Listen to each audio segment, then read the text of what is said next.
నమస్తే, welcome to Khadri news. చాలా సంతోషం. ఎవరైతే గల్లీలలోకి వచ్చి చిన్న మాటలు చిల్లర మాటలు మాట్లాడుతున్నారో వాళ్లకు బుద్ధి చెప్పడానికి ఢిల్లీ నుండి అని చెప్పేసి ఇంత పెద్ద వచ్చినటువంటి నా ముస్లిం సోదరులకు అభ్యర్థి కందికుంట ప్రసాద్ గారిని ఏ విధంగా ఓటుని గల్లీలలోకి వచ్చి చిల్లర మాటలు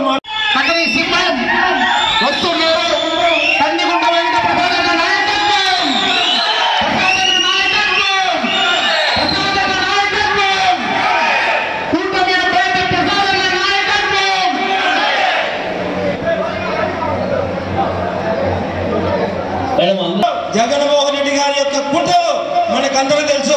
2014 అడిగారు, అయ్యా అమ్మ నాకు నాన్న లేడు, నాకు ఓటేసి ఒకసారి నన్ను ఆశీర్వదించండి అని.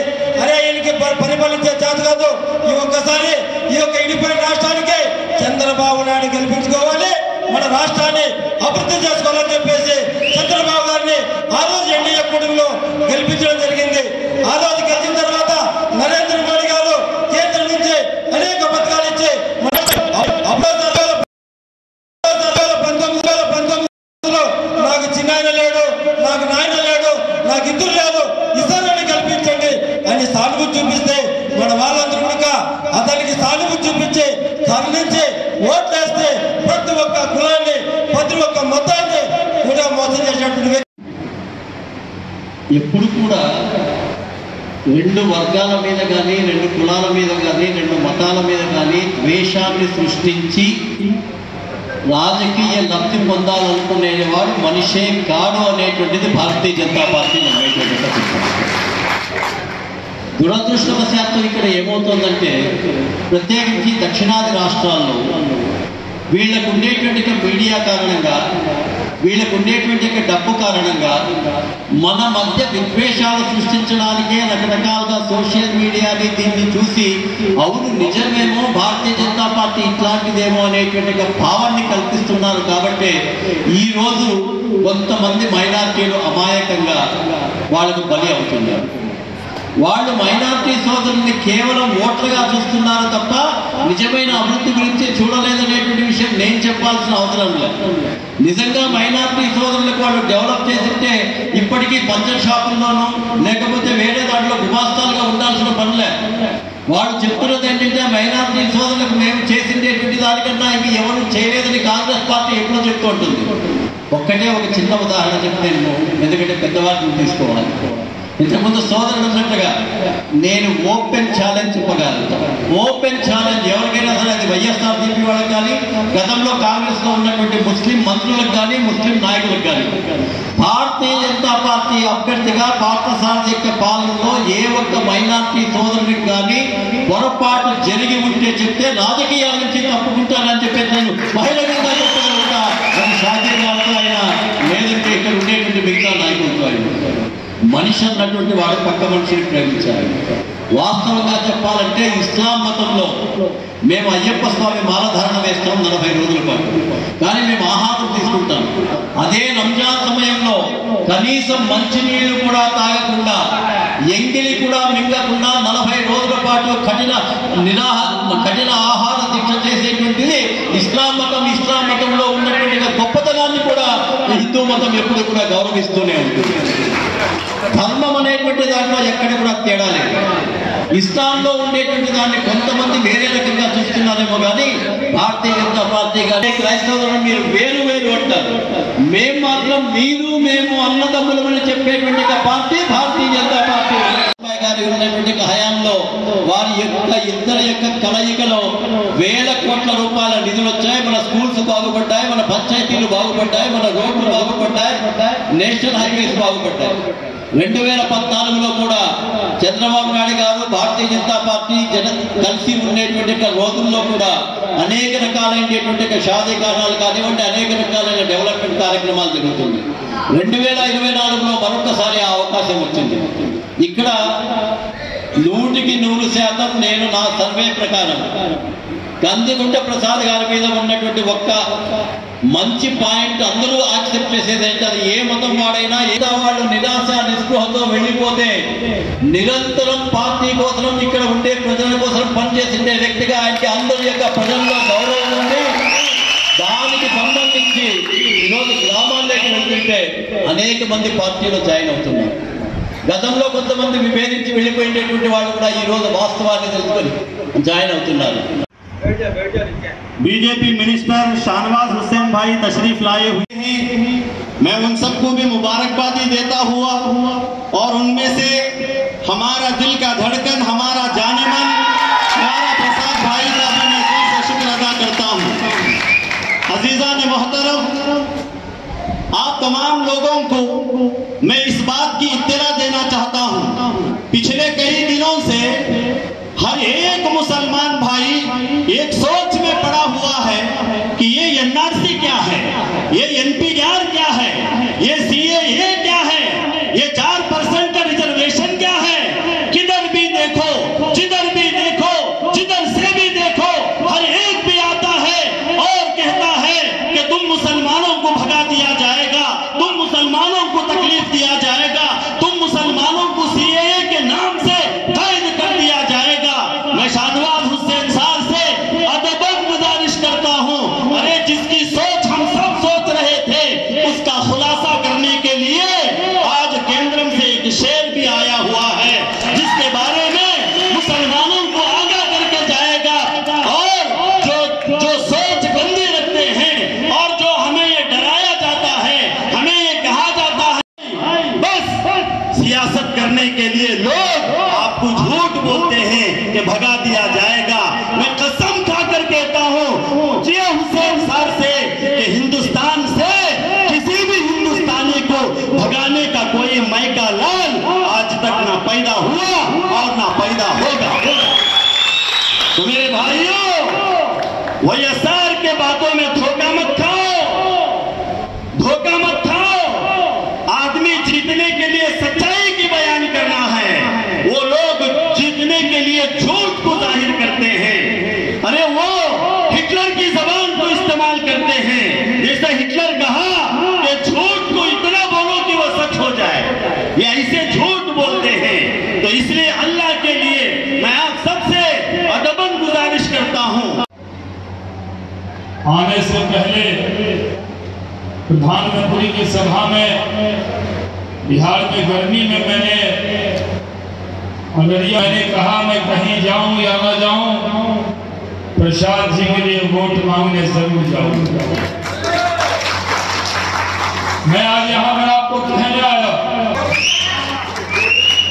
शाहनवाज हुसैन आपको खुदा से डराने आया है और कांग्रेस वाईएसआर कांग्रेस या आपको बीजेपी टीडीपी से डराना चाहती है।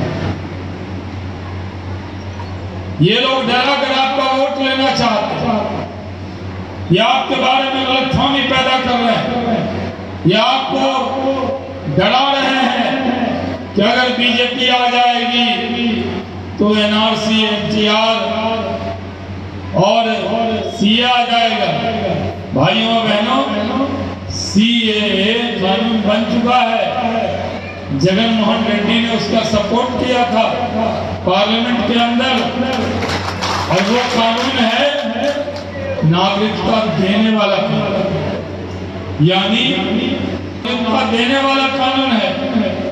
भारत के संविधान में लिखा है जो एक बार भारत का नागरिक हो गया, दुनिया की कोई ताकत उससे नागरिकता छीन नहीं सकती। ये भारत के संविधान में लिखा है। जगन मोहन रेड्डी आपको बीजेपी से डरा रहा है।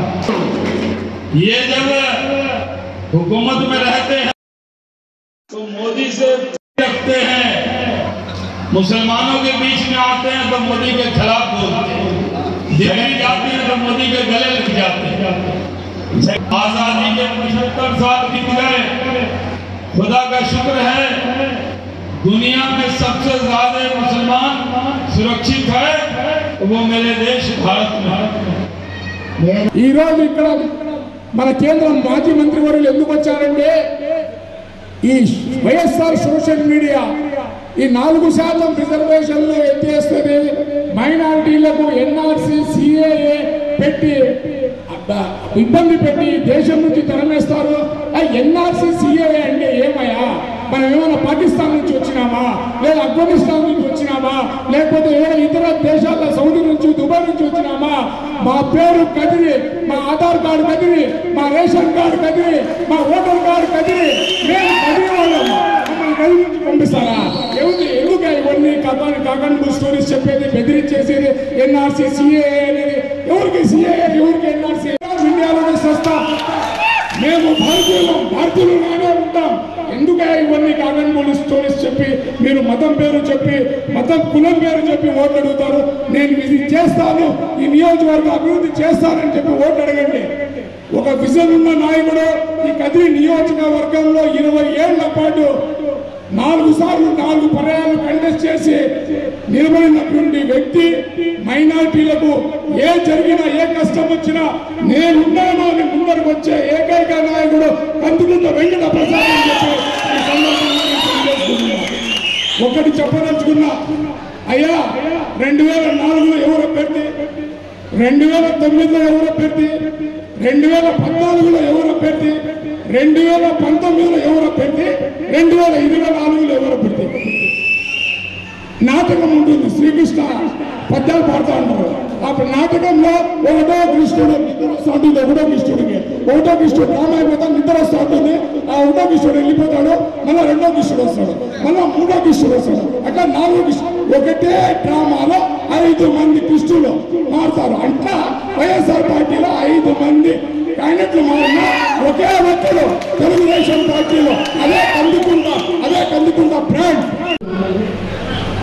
ఈరోజు రాష్ట్రంలో జరుగుతున్న అన్యాయమని, ముస్లింల పైన పెద్ద ఎత్తున దాడులు జరుగుతున్నాయని ఈ వైసీపీ గుండాలు అంటున్నారు. కాకపోతే తెలుగుదేశం పార్టీ 1994 నుండి బీజేపీతో సమానంగా ఉంది. ఆ రోజుల్లో నుండి మన రాష్ట్రానికి కాదు, మన ఇండియాకి ఒక మైనార్టీ ముస్లిం లీడర్ కావాలి. అందుకోసమని రాష్ట్రపతిని చేయడం అబ్దుల్ కలాంకు మన చంద్రబాబు నాయుడు గారు.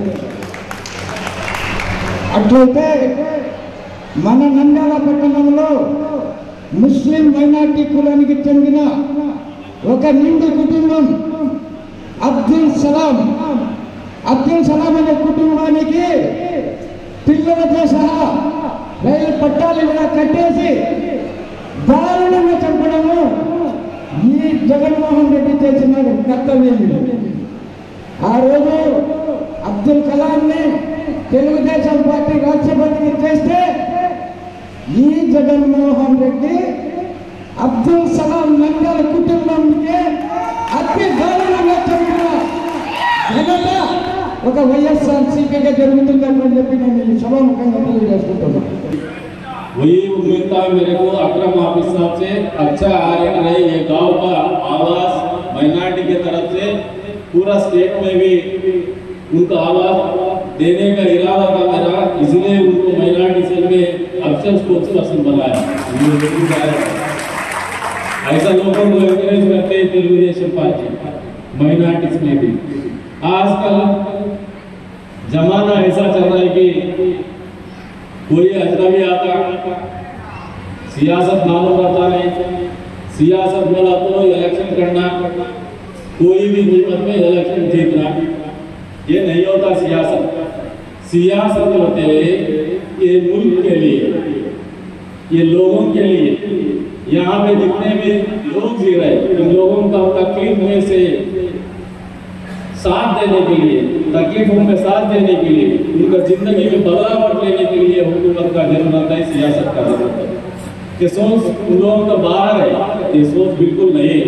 इसलिए आगे शॉर्ट टर्म में सोच के एनआरसी के बारे में बोल देते, CAA के बारे में बोल देते, खुद वही पार्टी से बी फॉर्म लेते जो पार्टी ये बिल्स के लिए सपोर्ट करे लोकसभा और राज्यसभा में।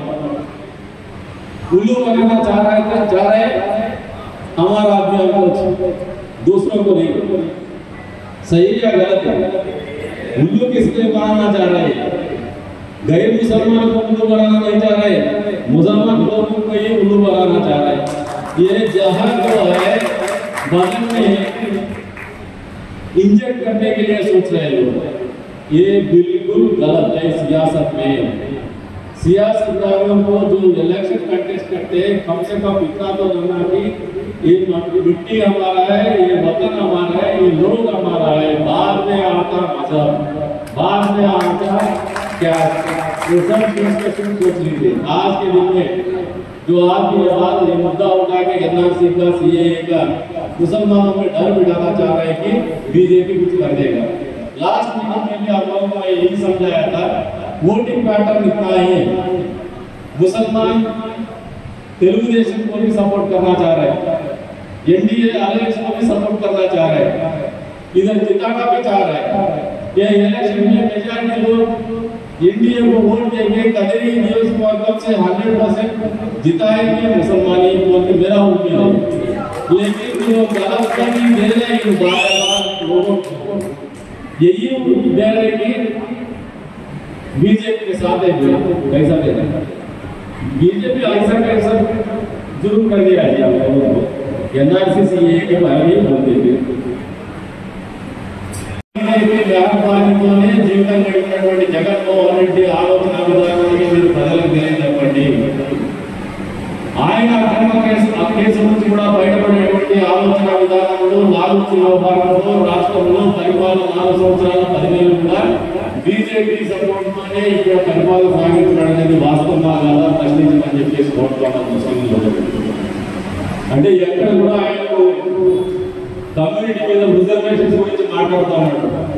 మీరందరూ ఒకటే ఆలోచన కదా, आप लोग पूरे लोग एक बात सोच लीजिए, 2014 से 2019 तक भी आंध्र प्रदेश स्टेट में एनडीए अलायंस की हुकूमत में थे। कभी आप लोगों ने रिजर्वेशन के बारे में कुछ गलत कदम उठाया क्या? एनडीए अलायंस नहीं उठाया। ये तेलुगुदेशम पार्टी का आइडियोलॉजी ऐसा है कि मुसलमानों को धोखा देने का। जब हुकूमत में थे मुसलमानों के लिए दुल्हन स्कीम किसने लेके आया? चंद्रबाबू नायडू साहब ने लेके आया। 50,000 रुपए दिया जाता है गरीब बच्ची का शादी में। आज तक जब जगनमोहन रेड्डी लास्ट इलेक्शन में जो है वाईएसआर दुल्हन स्कीम हम लोग लेके आएंगे, लाख रुपए देंगे। 4 साल उसका ख्याल भी नहीं रहता है। 4 साल के बाद जब इलेक्शन ईयर चालू होते हैं YSR Dulhan scheme and terms and condition apply, 10वां क्लास पढ़ के ही रहना। अभी कंटेस्ट कर रहे 100 कैंडिडेटों में कितने लोग 10वां क्लास पढ़ के आए कि जगनमोहन रेड्डी जाहिर कर दिया तो पब्लिक को अच्छा है। जितने मिनिस्टर्स उनके कैबिनेट में उन लोगों में पूरे लोग 10वां क्लास पास हो गए नहीं हो गए, ये भी पब्लिक को बताए तो जगनमोहन रेड्डी करेक्ट है। उनका कैबिनेट में रखने के लिए 10वां क्लास का जरूरत नहीं, लेकिन गरीब बच्ची का शादी में लाख रुपए देने के लिए सिर्फ लाख रुपए गवर्नमेंट के तरफ से सपोर्ट करने के लिए 10वां क्लास का टर्म्स एंड कंडीशन अप्लाई, मतलब धोखा देने का इरादा है। दिल बाग नहीं है, दिल में मोटा है। दूसरों के लिए जुबान देते हैं वो जुबान बरकरार नहीं। కాబట్టి మీరందరూ కూడా ఆలోచన చేసుకోండి. ఈరోజు పెద్దలు వచ్చినారు, శ్యామరావు హుస్సేన్ గారు, ఆయన కూడా బీజేపీ పార్టీలోని కేంద్ర మంత్రి గారు అతి చిన్న వయసులో. ఈరోజు ఆయన అనుభవాలు కూడా వేరేగా ఉంటాయి. దేశం మొత్తం కూడా గమనించుకుంటాడు. ప్రత్యేకించి ఆయన ఉన్నటువంటిది ఉత్తర భారతదేశంలో నుంచి ఎన్నికైనటువంటి ఎంపీగా ఉన్నారు. ఆయన ఇంకా ఎక్కువ హిందువులు ముస్లింలు అనేటువంటి విధానంతోనే రాజకీయాలు జరిగేటువంటి ప్రాంతం, అటువంటి ప్రాంతంలో నుంచి ఎన్నిక కాబట్టి ఆయన పడినటువంటి కష్టాలు ఉంటాయి, ఆయన ఫేస్ చేసినటువంటి ఇబ్బందులు ఉంటాయి. వాటన్నిటి అనుభవాలు కూడా మనతో పంచుకుంటేనే మనకు మంచి జరుగుతుందని చెప్పేసి కూడా ఈ సందర్భంగా తెలియజేస్తుంటూ జగన్మోహన్ రెడ్డి గారి ఆలోచన ఆలోచన విధానంలో ముస్లింల పట్ల ప్రేమ లేదు. జగన్మోహన్ రెడ్డి ఆలోచన విధానంలో ముస్లిం జీవితాల్లో మంచి చేయాలనే తపన లేదు.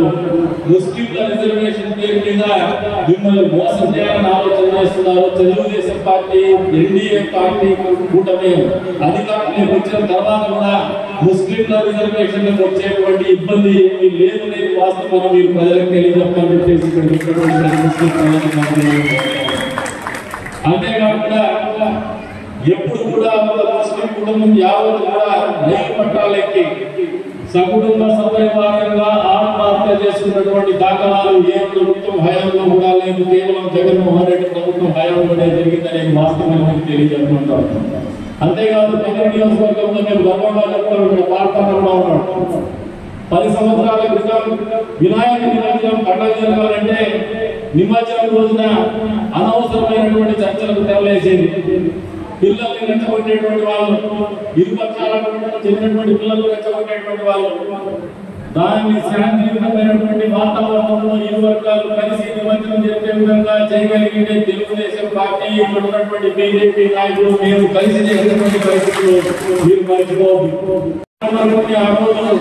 ఎమ్మెల్యేగా ఉన్నటువంటి నేను తెల్లవారు 2 గంటల వరకు కూడా నడిపట్టు మీద కొంతమంది తిరుగుతుండగానే పట్టించుకొని పిల్లల జీవితాలు తీసుకొని ఆలోచన చేసి నిమజ్జనం చేయించినాం. తల్లులు మా దగ్గరకు వచ్చి చెప్పినారు, అయ్యా తీసుకున్నటువంటి స్టాండ్ లేకపోతే మా పిల్లలు అక్రమంగా కేసులు ఎదుర్కొని వాళ్ళు ఏదో ఒకటి పూర్తి అని చెప్పేసి మా ప్రభుత్వం వస్తే మొట్టమొదటిగా మేము చేయబోయేది ఏమంటే వినాయక నిమజ్జనం సందర్భంగా ఊళ్ళో ఎటువంటి అవాంఛనీయ సంఘటన జరగకుండా, ఎక్కడ కూడా వినాయక నిమజ్జనం సందర్భంగా చర్చలు జరగకుండా వాళ్ళందరూ కూడా నోట్లో మాట లేకుండా ఉండే విధంగా ఈ ఊళ్ళో ఒక ప్రెసిడెన్సీ సెట్ చేస్తామని చెప్పేసి మొట్టమొదటిగా మేమే చొరవ తీసుకొని ఎస్పీ ఆఫీస్లో కూర్చొని అందరి సమక్షంలోనే దీనికి మేము ఒక పరిష్కారం చూపించేసి ఈ రోజున అందరూ సరదాగా మంచి సంతోషంగా ఈ కార్యక్రమం చేస్తున్నటువంటి పరిస్థితులు కల్పించడం, అది మాకు ఉన్నటువంటి నిబద్ధత ఈ ముస్లిం సమాజం పట్ల. ఈ రకంగా ఉన్నటువంటి ముస్లింల మధ్యన చిచ్చు పెట్టే విధంగానే అభ్యర్థి మాట్లాడుతున్నాడని వాస్తవంగా గ్రహించుకోమంటున్నాను. ఈ రోజున ఒక మత చామస్తవాలు కానీ ఆలోచన చేస్తున్నాడు. ఒక నాయకుడు కులం ఉండకూడదు, మతం ఉండకూడదు. కులం పేరు మీద, మతం పేరు మీద ఓటు అడిగేటువంటి ఆలోచన ఉండేటువంటి వ్యక్తి రాజకీయాలకు పనికిరాడని చెప్పబడుతున్నాడు. కులానికో మతానికో పనిచేస్తున్నటువంటి వ్యక్తి ఈ సమాజానికి నాయకుడుగానే, ఒక నియోజకవర్గానికి ఎమ్మెల్యేగా పనికిరాడనేది వాస్తవాన్ని గ్రహించుకోమంటున్నాను. ఒక నాయకుడు అంటే ఆయన అందరి కులం, ఒక నాయకుడు అంటే ఆయన అందరి మతం, ఒక నాయకుడు అంటే అందరి అభిమతం. అదే రాజకీయ జీవితం. ఈ మాత్రం కామన్ సెన్స్ లేకుండా కొత్తగా వచ్చినటువంటి వ్యక్తులు ఈ రోజు ఎటువంటి సిద్ధాంతాలను గురించుకుంటున్నారంటే ప్రజలకు ఎంత పెద్ద ఎత్తున నష్టం జరిగిపోతుందో మీరు ఒక్కసారి ప్రజలకు తెలియజెప్పని చెప్పేసి ప్రత్యేకంగా ముస్లిం సోదరులకి నేను కోరుతా ఉన్నాను ఈ సందర్భంగా. కాబట్టి మీ జీవితాల్లో మంచి జరగాలన్నా, మీ జీవితంలో అభివృద్ధి జరగాలన్నా, మీ జీవితాల్లో సంక్షేమం జరగాలన్నా, విదేశీ విద్య పేరు మీద మైనారిటీ ఫైనాన్స్ కార్పొరేషన్ మీకు రుణాలు అందాలన్నా, మైనారిటీ ఫైనాన్స్ కార్పొరేషన్ అనేది డీఫాల్ట్ అయిపోయినటువంటి ఈ ప్రభుత్వ హయాంలో కాకుండా మైనారిటీ ఫైనాన్స్ కార్పొరేషన్ అనేది మీ అందరి జీవితాల్లో మంచి చేసినటువంటి చంద్రన్న ప్రభుత్వం రావాలన్నా మళ్ళీ ఎన్డీఏ కూటమి ఓటేయాలనేది మీ ముస్లిం సమాజంలో తెలియజెప్పని చెప్పేసి కోరుతూ ఉన్నాను. ఇన్ని రకాలుగా మీ జీవితాల గురించి, మన జీవితాల గురించి ఆలోచించేటువంటి చంద్రబాబు నాయుడు గారి గురించి కూడా ఆలోచన చేసుకోండి. ఎప్పుడు కూడా ఆయన మైనారిటీని దగ్గర పెట్టుకోవాలా, మైనారిటీని ఎంకరేజ్ చేయాలా, మైనారిటీని మంచి కోరాలా, మైనారిటీలకు జీవితాల్లో మార్పు రావాలనే ఇమాం ముస్లింలకి గౌరవ వేతనం ఇచ్చినటువంటి ఏకైక ప్రభుత్వం చంద్రబాబు నాయుడు ప్రభుత్వం, తెలుగుదేశం ప్రభుత్వం గ్రహించుకోండి. ఏ రంజాన్ పండుగ రోజైనా కూడా, ఏ రంజాన్ పండుగ రోజైనా, ఏ రంజాన్ పండుగ వస్తే ఎప్పుడైనా కూడా మసీదులకు సున్నాలు వేసుకోవాలంటే డబ్బులు ఇచ్చినటువంటి ఏకైక ముఖ్యమంత్రి, ఏకైక ప్రభుత్వం చంద్రబాబు నాయుడు గారి ప్రభుత్వం గ్రహించుకోండి. అంతేకాకుండా హజ్ యాత్ర అంటే ముస్లిం కమ్యూనిటీకి రాష్ట్ర విభజన జరిగిన తర్వాత హైదరాబాద్ లో హజ్ హౌస్ నిలిచిపోయింది. ఈ ప్రాంతానికి హజ్ హౌస్ లేదు. ఏ రకంగా అయితే అద్భుతమైనటువంటి రాజధాని నిర్మించాలనుకున్నాడో అంతే స్థాయిలో హజ్ హౌస్ నిర్మాణాలను, 2 హజ్ హౌస్ నిర్మాణాలను ముస్లింల కోసం కట్టాలనే ఆలోచనలో మొదలుపెట్టినటువంటి ప్రభుత్వానికి చంద్రబాబు నాయుడు గారి మాత్రమే దక్కుతుందనేది వాస్తవం అని చెప్పి సందర్భంగా తెలియజేస్తున్నాను. ముస్లిం పిల్లలు విదేశ విద్యకు పోవాలంటే 25 లక్షల వరకు రూపాయలు రుణాలు ఇచ్చినటువంటి ఘనత కూడా చంద్రబాబు నాయుడు గారి ప్రభుత్వానికి దక్కుతుందని సందర్భంగా తెలియజేస్తున్నాను. ఎక్కడ కూడా అపోహలు పెట్టుకోవద్దండి, ఎక్కడ కూడా వైషమ్యాలు పెట్టుకోవద్దండి. ఖచ్చితంగా ఎన్డీఏ కూటమి తరఫున అధికారంలోకి రావడం, ఎన్డీఏ కూటమి అధికారంలోకి రావడం ఖాయం. ఎన్డీఏ అభ్యర్థి కూడా 10లో గెలవడం ఖాయం. ఖచ్చితంగా ఈ రాష్ట్రంలో ఏదైతే అభివృద్ధి పూర్తిపడిందో పోలవరం పూర్తి కావాలంటే ఎన్డీఏలో భాగస్వామ్యం అయితేనే పోలవరం పూర్తి చేయగలం. ఎన్డీఏలో భాగస్వామ్యం అయితేనే రాజధాని రాష్ట్రానికి పూర్తి స్థాయిలో రాజధాని నిర్మించుకోగలం. అన్ని రకాలుగా ఈ రాష్ట్రంలో ముందుకు పోవాలన్నా, సంక్షేమం ముందుకు పోవాలన్నా ఎన్డీఏలో భాగస్వామ్యం కావాల్సినటువంటి ఆలోచన గుర్తెరిగిన తెలుగుదేశం పార్టీ ఈ రోజున ఎన్డీఏ భాగస్వామిగా కొనసాగుతున్నాం, ఎన్నికల్లో పోటీ చేస్తున్నాం. ఎక్కడ కూడా ముస్లింలకు వ్యతిరేకంగా ఎవరైనా చెప్తే ఇక్కడ జరుగుతున్నటువంటి ఎన్నికల ప్రక్రియలో ఎన్నికల్లో తెలుగుదేశం పార్టీ అభ్యర్థిగా వ్యతిరేకంగా ప్రచారం చేసే వాళ్ళు వాడుకున్నటువంటి ఏకైక ఆలోచన ఏంటంటే బీజేపీలో పోతున్నారని చెప్పేసి వాళ్ళు ఏ ఊరిని ఆలోచించినటువంటి వాళ్ళే మాట్లాడుతున్నారు. దీన్ని మీరు పట్టించుకోవద్దండి. ముస్లింలు కూడా తెలుగుదేశం పార్టీతో ఉన్నారు, ఎన్డీఏ పార్టీతో ఉన్నారు. ఇది వాస్తవం. వచ్చే రోజుల్లో జూన్ 4వ తారీఖు సాయంత్రం ఇది ఖచ్చితంగా కదిలి ఫలితాలు వచ్చిన తర్వాత వాస్తవం కూడా ముస్లిం కూడా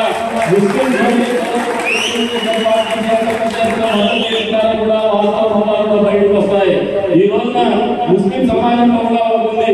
గ్రామీణ ప్రాంతంలో పోయేసి మీరు మాట్లాడుతున్నటువంటి గోపేస్ క్యాంపెయిన్లో భాగంగా అయా టౌన్లో చూడండి ముస్లింలు ఏం చేస్తారని చెప్పి మాట్లాడుతున్నారు. గ్రామీణ ప్రాంతంలో ఉన్నటువంటి నాయకులు కూడా ఒకటే చెప్తున్నారు వేదిక మీద.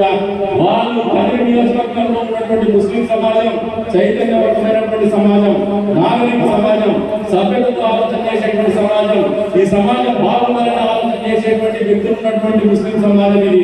ఎక్కడ కూడా ఊరు కంటే మతం గొప్పది, మనిషి కంటే మతం గొప్పది, మనసు కంటే మనసు గొప్పది, ఎక్కడ కూడా మానవత్వం కంటే మతం గొప్పదనే ఆలోచనలో వాళ్ళు లేరనేది వాస్తవాన్ని మనం గ్రహించుకుంటే బాగుంటుంది.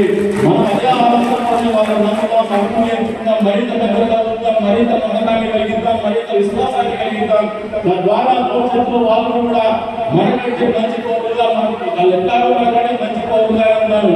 అది వాస్తవంగా కూడా సమాజానికి తెలియజేద్దామని చెప్పేసి కూడా పిలుపునిస్తూ ఈ రోజున ఏదైతే ఈ చాంబాబు హుస్సేన్ గారు వచ్చారో ఈ కార్యక్రమాన్ని మీరందరూ ఇక్కడ కూర్చొని తెలుగుదేశం పార్టీతో ఇండియా కూటమితో మేము కూడా ఉన్నామని చెప్పేసి తెలియజేసేటువంటి ప్రయత్నం చేసినటువంటి ప్రతి ఒక్కరికి కూడా పేరు నమస్కారాలు తెలుపుకుంటూ సెలవు తీసుకుంటున్నారు. ఇవి ఇప్పటివరకు నా అప్డేట్స్. మరిన్ని అప్డేట్స్ కోసం చూస్తున్నానండి ఖాద్రీ న్యూస్.